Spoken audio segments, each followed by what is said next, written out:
watching Rise and Shine. Good morning to you if you happen to just tune in. It's all about information, and certainly we told you that we'll be having a very important discussion towards the latter part of the program.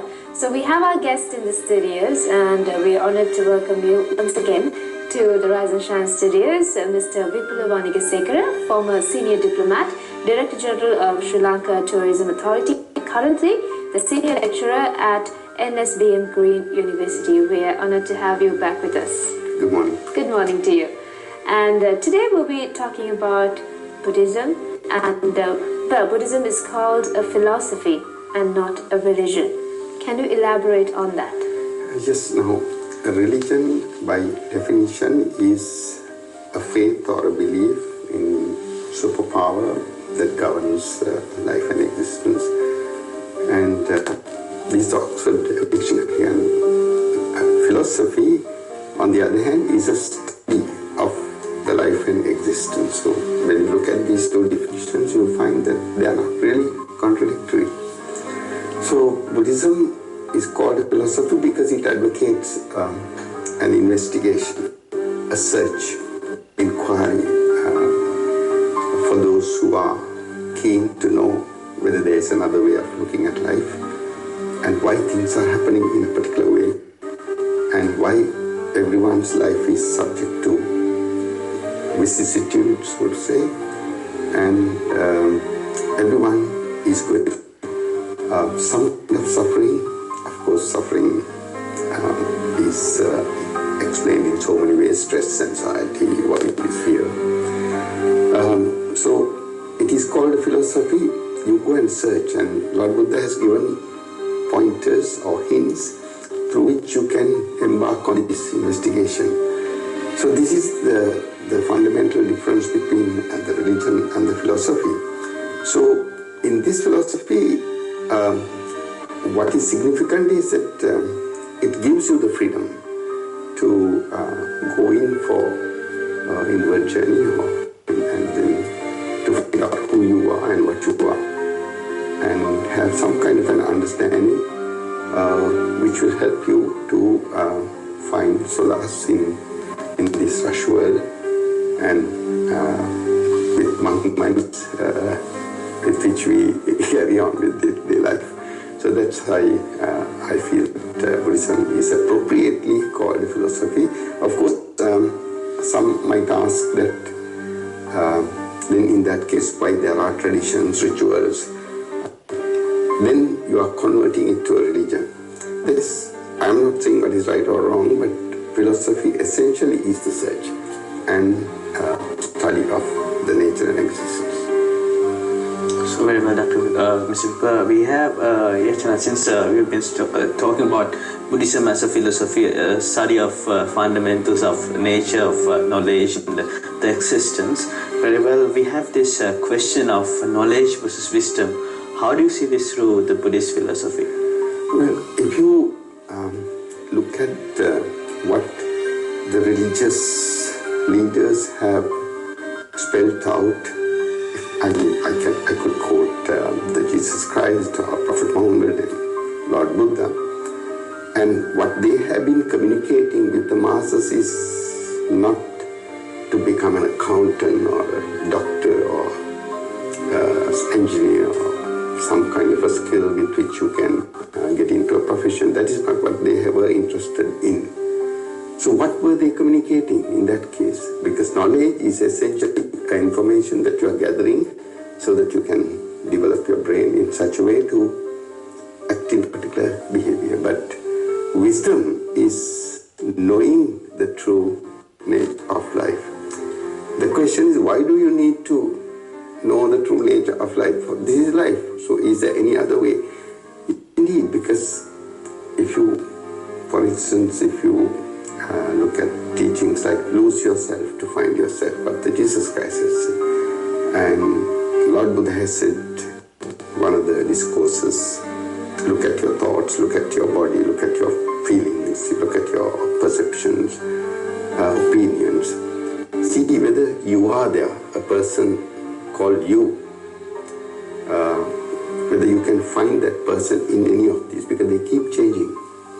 And you are not the same person who walked in a little while ago. Everything has changed. We change every minute. Every minute.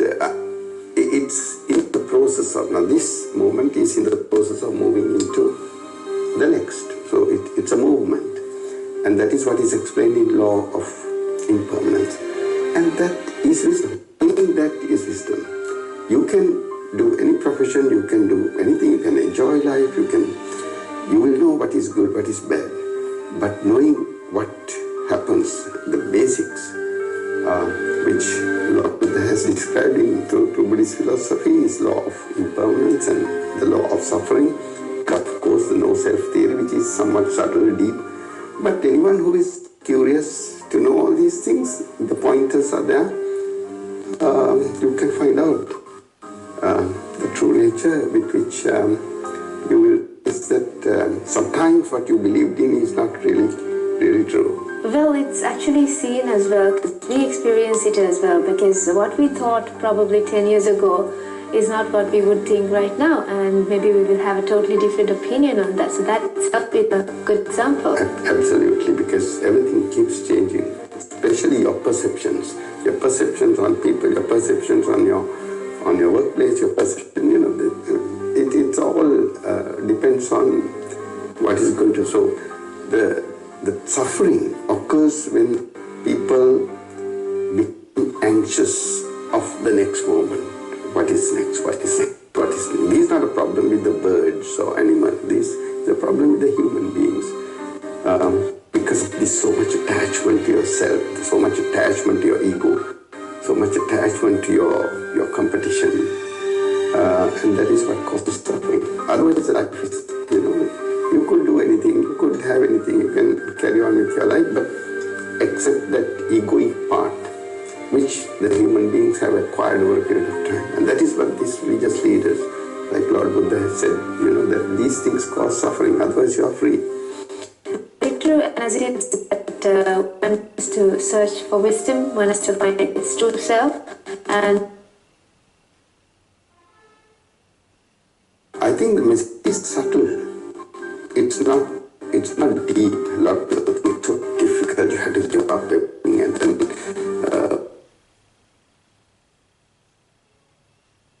you will see. I think the message is very subtle in the sense that from the day you are born, you are conditioned to live in a way to gates, you can be engaged, you follow Dalai Lama, you can become Dalai Lama, you are trained to do that. But is it true really? You see, so that's a subtle way of thinking. And if not, then you ask yourself, because each one of us is a unique aspect of the universe. That's the philosophical view. Whether it's right or wrong. Yes, I'm not saying the way the body is moving is wrong. But human beings, especially, are conditioned over a period of time. There are times that when Hitler decided to start the war, everyone was with him. The entire Germany supported him. But then 4 years later, they realized how much suffering he has caused to mankind. You see how things change. At one point in time, you think, well, that's the right thing to do, but it's not so. Well, going back to the first question, Mr. Vipla, speaking of Buddhism as a religion, generally people nowadays in Sri Lanka, they believe Buddhism as religion more than just a philosophy, as in unless you study further about Buddhism itself. So why do we have this concerns in perception that Buddhism is not a philosophy? That is because it was, I suppose, in the fourth convention that everyone started writing down the discourses given by Lord Buddha. Until then, it was a word of mouth. That is the danger, because when you write down something, each one tends to interpret it in their own way. And also the fact that these things were written down perhaps 300, 400 years later, the ones who were responsible for writing it down, today if you look at the literature, you find a lot of contradictions. One contradicts the other. So that is why it is necessary for people, okay, yes, the literature is there, the teaching is there. But if you try to take the face value of everything that is there, then you tend to become a follower of a religion. Now, today, if you look around, you can see there are a lot of ritualistic practices. And then the ones who are indulged in them somehow camouflage with the version, well, you know, this is what helps us to preserve the Dhamma, which is not really true. For instance, most of these offerings and these things are done in a big scale. But all what I'm asking is not to criticize, but to ask yourself, is this going to really help me? Is it going to help my investigation? But of course you are working on a belief. The moment you use the word belief, it becomes a religion. So, well, that's how it works. And what are the most significant teachings of Lord Buddha? Yes, you can really divide the discourses. I mean, there are 22,000 of them. And there are mundane teachings which helps you to lead a reasonably meaningful life. Once again, one might think, okay, I will follow these things, but practicing things like metta, loving kindness, karuna, compassion, mudita, altruistic joy, which is perhaps something which is almost impossible, although we don't admit that. That is rejoicing over the success of another. But deep down, if you really ask some people, it's not really there. There's a slight either a jealousy or something that is working in people. We don't express that. We don't admit that, but it is very much there. So altruistic human nature?